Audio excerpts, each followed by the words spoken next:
আসসালামু আলাইকুম। সবাইকে অসংখ্য, অসংখ্য ধন্যবাদ জানিয়ে আজকের এই ভিডিওটি শুরু করছি। আজকের যে বিষয়টা নিয়ে কথা বলছি সেটা হচ্ছে পাকিস্তান আর ইন্ডিয়া নিয়ে যেই একটা হাইপ তৈরি হইছে, ওইটা নাই কেন? এটা নিয়ে। দেখা যায় ২০০০ সালের দিক দিয়ে বা এর আগে যেই ধরনের খেলাধুলার যেই কন্ডিশন ছিল বা ইন্ডিয়া পাকিস্তানের যে দলটা ছিল, এইটার কোয়ালিটি তুলনা করেন আর বর্তমানের যে ২০২৫ সালের দলটা, এটার মাঝে কতটা ডিফারেন্স। এখানে একদম আঙ্গুল দিয়ে দেখিয়ে দেওয়া যায় যে তারা ইন্ডিয়া কতটুকু দ্রুত আর কতটুকু আগায় গেছে, যে জায়গার মাঝে পাকিস্তান একদম লো কোয়ালিটির সেকেন্ড সারির দলে পরিণত হয়েছে। ধরেন ইমরান খানের আমলে যেটা হয়েছে যে ওয়াসিম আকরাম আইছে, তারপরে হচ্ছে এর সমসাময়িক যেই ব্যাটসম্যানগুলি এসে সাইদ আনোয়ার, সাথে আবার ওই সময় তরুণ যেই তুর্কি ছিল ইমজামুল হক, উনি ছিলেন। তাদের যে ব্যাটিং কোয়ালিটি ওই আমলে, এটা হচ্ছে স্ট্যান্ডার্ড ফার্স্ট ক্লাস কোয়ালিটি ছিল, যে যুব উপযোগী। ওই সময় দেখা যায় ব্রিচার্স যেই জিনিসটা করছিল, যে হচ্ছে গিয়ে ১৯৯০-৯৪ পর্যন্ত ব্যাটসম্যান সাথে লেগ স্পিন করে নাম ডাক ছড়াই গেছিল, মাত্র ৩৭ বলে একটা সেঞ্চুরি করে হয়েছিল। তাদের সমসাময়িক যে জিনিসটা দেখলাম, যে সানাত জয়সুরিয়া বলেন, বা তারপরে রিকি পন্টিং আসছে, তারপর ডেমিয়েল মার্টিন ছিল, তারপরে এটা যে অস্ট্রেলিয়ার মাঝে যেটা হয়েছে, যে এটা জিনিসটা ধরে রাখছে বর্তমান যুগের হার্ড হিটার যে জিনিসটা আছে, এটা দেখো ইন্ডিয়ার চাইতে অস্ট্রেলিয়ার মাঝে বেশি। আবার হচ্ছে ইন্ডিয়ার যেটা হয়েছে, তারাও মানে প্রতিদ্বন্দ্বিতা করার মতো অস্ট্রেলিয়ার সাথে বা এই নিউজিল্যান্ড সহ যে টিমগুলি আছে তার সাথে প্রতিদ্বন্দ্বিতা করার মতো হাই কোয়ালিটির ব্যাটসম্যান তৈরি করছে, বোলার তৈরি করছে। আবার ওয়াসিম আকরাম বলেন বা সাকলাইন মুস্তাক, তারা ছিল ওই আমলে আধুনিক যেটা আছে নতুন কিছু আবিষ্কার করা আগের মধ্যে ছিল, যে রিভার সুইং যে বিষয়টা আছে ১৯৮০-র দশকে স্টার্ট হয়েছে। আমাদের ওয়াসিম আকরাম সহ তার যারা ছিল, তারা এটা ধরে রাখছে পাকিস্তানের বোলারদের মাঝে।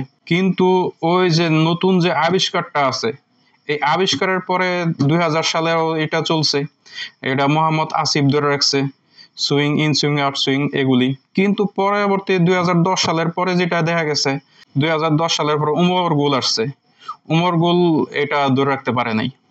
তারপরে যারা আসছে, এই ধরেন শাহিন শাহ আফ্রিদি, তারপরে হচ্ছে বর্তমানে নাসিম শাহ, তারা এই ধরনের রিভার্সিং করার যে টেকনিক গুলি আছে এগুলি একদম ইউজই করে না। কিন্তু বর্তমানের যেটা ২০২৫ সালে চলতেছে, এটা হচ্ছে কাটারটা হয়েছে গিয়া, তারপরে চলতেছে স্লো বল, নাকাল বল। এই ধরনের যে আবিষ্কারগুলি হয়েছে, এগুলির মাঝে কিন্তু পাকিস্তানের নামই নেই। বর্তমানের যে এই যে ডিফারেন্সটা, এই কারণে তারা অনেক পিছিয়ে গেছে। তাদের বোলিং ইউনিটটা একদম সেকেন্ড সারির হয়ে গেছে, যা তাদের বর্তমানে প্রত্যেকটা খেলার মাঝে এফেক্ট হইতেছে। আজকে যে ইন্ডিয়ার সাথে পাকিস্তানের ম্যাচ, আমি শিওর বলে দিতে পারবো যে হয়েছে ১৭০-৮০ ইন্ডিয়া করবে। কিন্তু এটা যদি আগের যে ইন্ডিয়ার ব্যাটসম্যানের সারি ছিল সচিনের আমলে পর্যন্ত, এই তারা কিন্তু এটা করবে, যে এটা মানে গ্যারান্টি দেওয়া যেত না যে ২০ ওভার এই ব্যাটিং করলে তারা ১৭০-৮০ করবে। এটা পসিবল ছিল না, যেটা বর্তমান যুগে পাকিস্তানের ক্ষেত্রে পসিবল। এটা পাকিস্তানের যে পরিবেশ, পাকিস্তান হচ্ছে পেসারদের কারিগর, কিন্তু এখান থেকে যে পেসার তো এখন আর উঠতেছে না। শাহিন শাহ আফ্রিদি আজকে ব্যাটিং করুক বা পরে ব্যাটিং করুক, দেখবেন যে ৪ ওভারে সে ৩০ রান মিনিমাম কনসেপ্ট করে। এটা খুবই এফেক্টিভ ইন্ডিয়ার জন্য, যে ইন্ডিয়ায় তারা এখন পাকিস্তানের কোনো বলারই মনে করে না। তারা শুরুতে অ্যাটাক শুরু করে, আর আসছে কে অভিষেক শর্মার যেটা করব, প্রথমে নেইমা ১৫-২০টা বল খেললে মনে করেন যে তুষ বানাই থুইব তাদেরকে। ১৫-২০টা বল খেললে ৩০-৪০ রান করে আসা পড়বো। যেই কারণে এই যে এই ধরনের ব্যাটসম্যানগুলি, এখানের ব্যাটসম্যান মনে করেন যে এই বাবর আজম বা রিদওয়ান যেই কাজগুলি করতো, যে তারা ১০ ওভার খেললে রান করে আসতে করতো ওই ৬০, ৬৫, ৭০। আর ইন্ডিয়ার দুইটা ওপেনার যদি নামে, তাহলে কি করব, ১০টা ওভার খেললে আইলে তারা মিনিমাম 100, 110, 90 নিচে একদম রানটা নামি না। আর ব্যাটিং পিচ হলে দেখা যাইব যে 130ও নিতে পারে। এই ধরনের কোয়ালিটির ব্যাটসম্যান পাকিস্তানের নাই।